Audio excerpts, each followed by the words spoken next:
it's absolutely been mind-boggling as I listened to all five of you.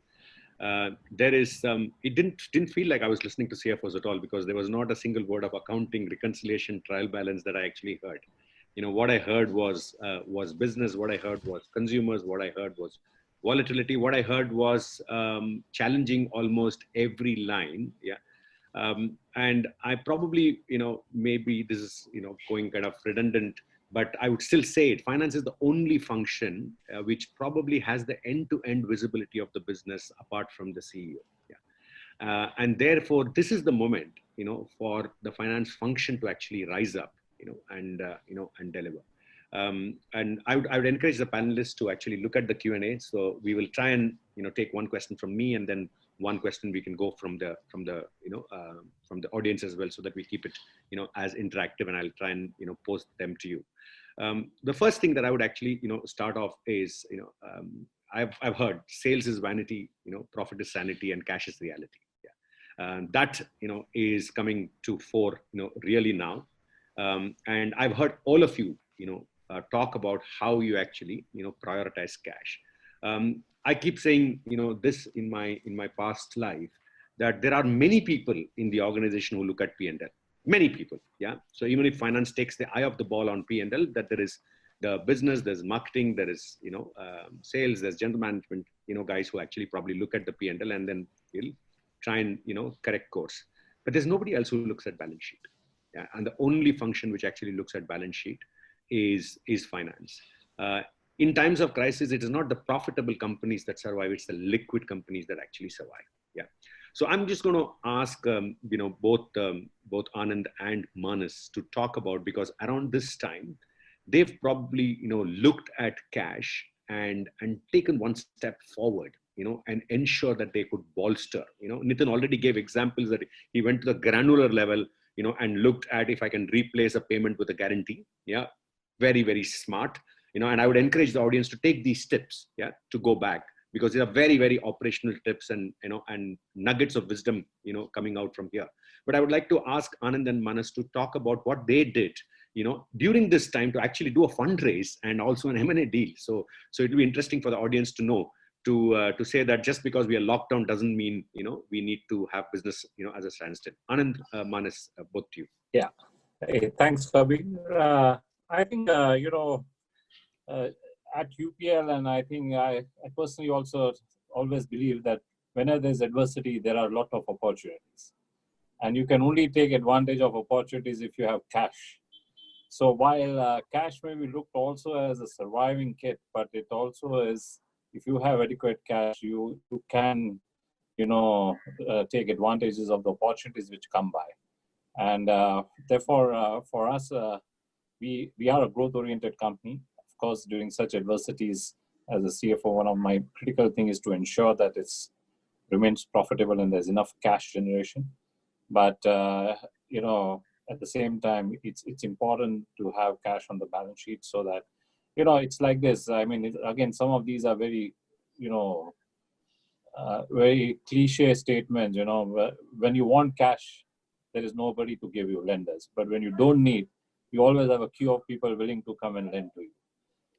And I think, being agile is something which is very critical, particularly in such type of global pandemics, because as I think Manas pointed out, we don't know whether it's 1 week, 1 month, 1 year, or how long this will continue.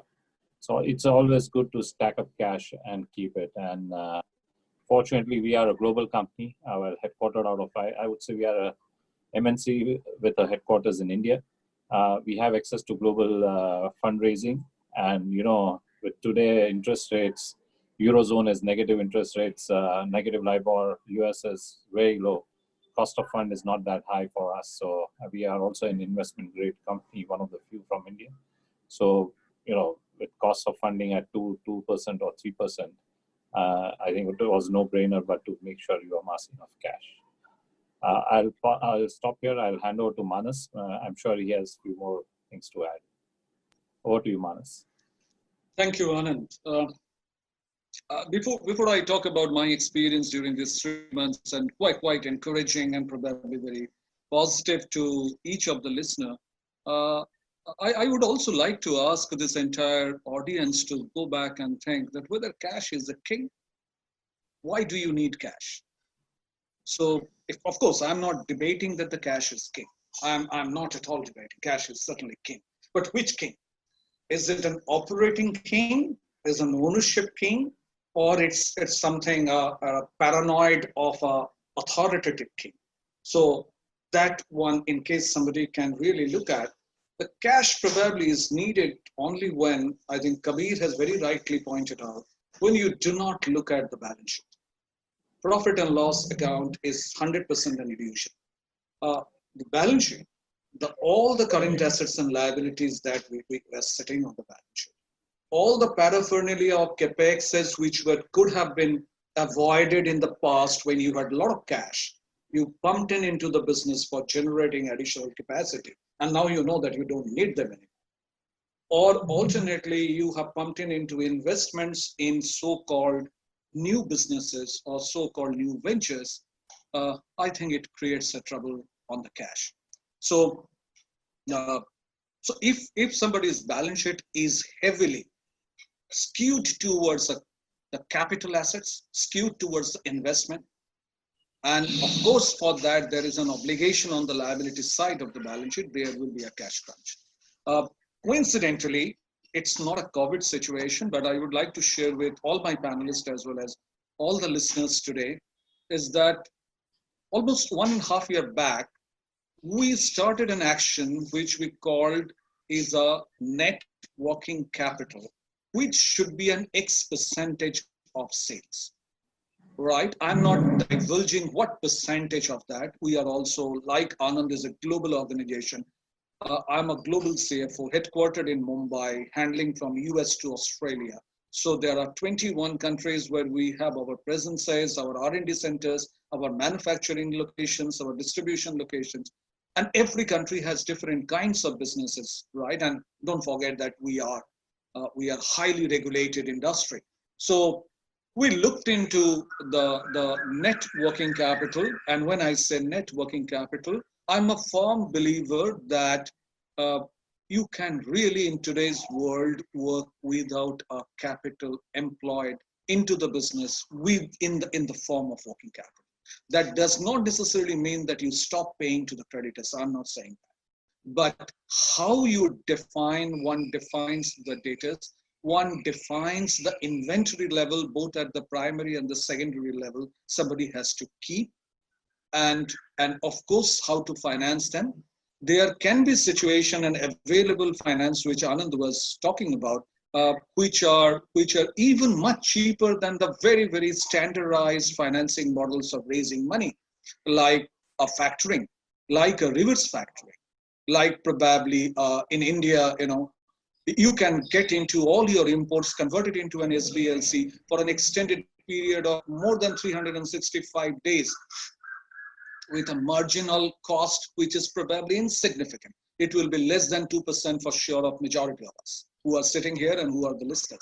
So without getting into that granularity, my take on the cash is king is that let us first go back to the balance sheet, look at where my cash is stuck. That is what is more important. And the second part, what I would sincerely encourage everybody to look at, what is that cash generation to EBITDA? Are you a 80% plus of your EBITDA is generating into a cash? You are in safe hands. Otherwise, you are investing or plowing back money into the business to sustain the business. That may not be very long, unless otherwise you are into an infrastructure or that kind of a long gestation period. I'm not generalizing it, but companies like us, FMCG, companies like pharma, companies like probably some other consumer-driven organization. Cash as king may be a connotation, but the important part is how I define that cash. So loans and advances, all security deposits, all the debit balances of your balance sheet on the asset side, and all corresponding capital employed, please look into, probably you have a different fee. While just on one more moment, during this 3 months of lockdown, we also did surprisingly a very large scale M&A. sitting at home working for late nights without knowing what time of the night. And I think 6-7 of us in the team, we were closing the deal, unbelievable, unprecedented time. But at the end of the day, when I see every day in the morning, the cash balance in the balance sheet looks fabulous.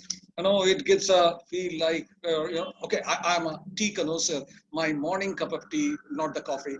And it's really, really aromatic to see that. 3 months back, it was not there in the balance sheet, and I was really worried. At that time, it used to take like a steroid to boost it up. Today, it's an aromatic tea. Thank you very much.